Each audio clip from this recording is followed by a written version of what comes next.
Gaya ng tawag sa kanila, ang mga owl finches ay isang uri ng fancy finch na nahahawig sa itsura ng mga barn owls. Kilala rin sila sa tawag na Bisheno finch at double-barred finch.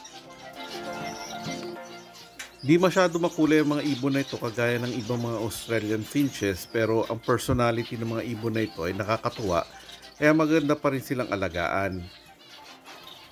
Very energetic, playful, curious at sociable sila, pero madali ring ma-stress sa kanilang kapaligiran.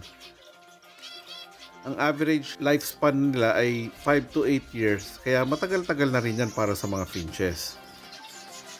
Maliliit rin silang uri ng finches na may dalawang black bar sa bandang leeg at sa bandang ilalim ng dibdib at kulay light brown ang katawan.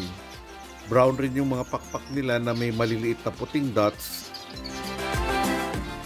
May silver gray na tuka, itim na mata, at may puting face mask.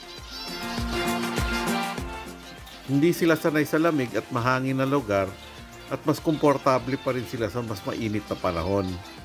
Ngunit ayaw rin naman nilang naka-expose sila sa direct sunlight masyado, kaya siguraduhin yung maayos ang pagpepwestuhan ng mga kulungan ninyo.